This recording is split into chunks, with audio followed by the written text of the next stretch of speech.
అందరికీ శుభోదయం. ఈరోజు మనం కొత్త విషయాల గురించి తెలియజేస్తున్నాం. ఆ కొత్త విషయాలు ఏంటంటే ఔషధాల గురించి తెలుసుకుందాం. ఆ ఔషధాలు ఏంటి?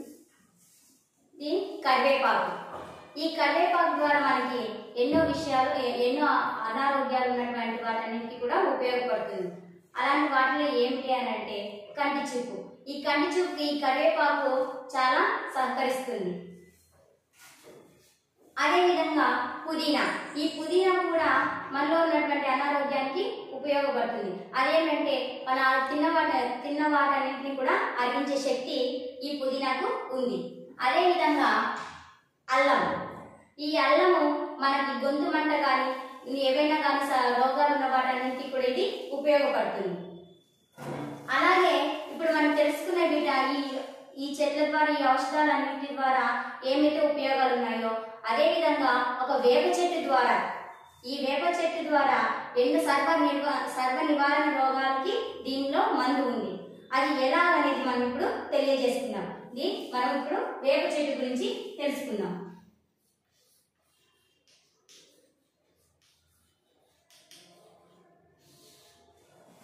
ఈ వేప చెట్టును ఒక్కొక్క రాష్ట్రంలో ఒక్కొక్క విధంగా పిలుస్తారు.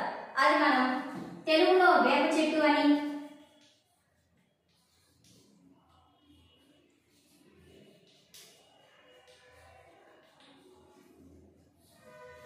తమిళంలో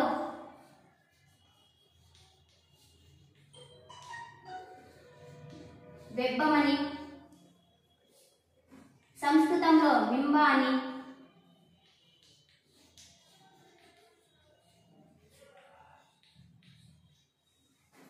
ఇలా ఒక్కొక్క రాష్ట్రంలో ఒక్కొక్క భాషలో పిలవడం జరుగుతుంది. ఈ వేప చెట్టుకి ఇన్ని పేర్లు ఉన్నాయి.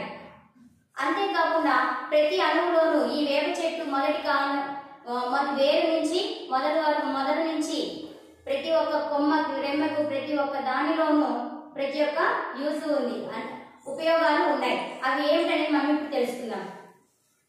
ఈ వేప చెట్టులో ఉన్నటువంటి భాగాల్లో ఆకులు. ఈ ఆకులు వాటిని మనం నూరి తినడం ద్వారా మనలో ఉన్నటువంటి రోగాలన్నింటినీ కూడా ఇది సర్వనాశనం చేస్తుంది, వాటన్నింటినీ కూడా. అదేవిధంగా మనము అలసిపోయినప్పుడు మనము ఇలాంటివి ఏమైనా కానీ రోగాలు రాకుండా ఉండాలంటే వీటి ఆకులతో మనము నీళ్ళలో వేసుకొని స్నానం చేసినట్లయితే మనకి ఒళ్ళు నొప్పులు అనేవి ఉండవు. అలాగే చెట్టు యొక్క బెరడు. ఈ బెరడులోని చెక్కని మనం వీటిని ఏమైనా గాయాలైనప్పుడు ఆ గాయాలకి మందుగా వాడుకోవచ్చు. వీటిని నూరి వాటి నుంచి వచ్చిన గుజ్జుని మనం ఆ గాయాలకు రాసుకోవడం వల్ల ఆ గాయాలు నయమైపోతాయి. అంతేకాదు వీటి ద్వారా మనం చెట్ల ఎరువులు, పంట పొలాల్లో కూడా ఎరువులుగా ఉపయోగిస్తాం. అవి ఏమనేది ఇప్పుడు మనం తెలుసుకుందాం. కాయలు. ఈ వేపకాయల్ని మనం ఆవు పిండిగా తయారు చేయడం జరుగుతుంది. ఈ ఆవు పిండితో మనము పంట పొలాల్లో వీటిని ఎరువుగా వేయడం ద్వారా అందులో ఉన్న చీడపురుగులన్నింటినీ కూడా మనము తొలగించవచ్చు. పంట పొలాల ఎదుగుదలకు కూడా దీన్ని ఉపయోగం కలుగుతుంది.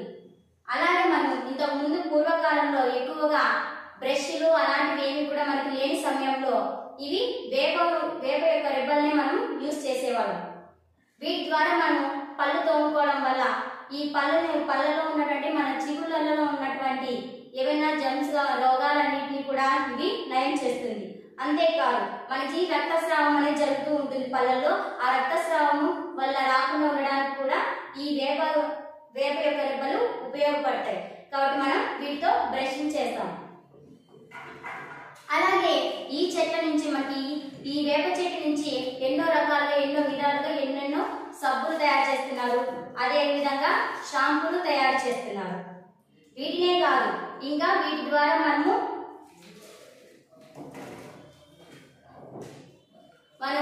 ఇట్లా ఈ వేప చెట్టు యొక్క మొద్దులతో మనం తలుపులు, అట్టలు, ఇంకా కిటికీలు, ఇలా బెడ్లు, బీరువాలు, దర్వాజాలు, ఇలా ఎన్నెన్నో రకరకాలుగా మనం ఎన్నో వస్తువులను కూడా తయారు చేస్తున్నాం.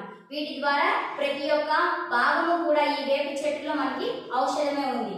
కాబట్టి ఈ వేపాకులు మనం రోజుకు ఇంత కొంచెం తినడం వల్ల మనలో ఉన్నటువంటి సంపాదించుకోవచ్చు.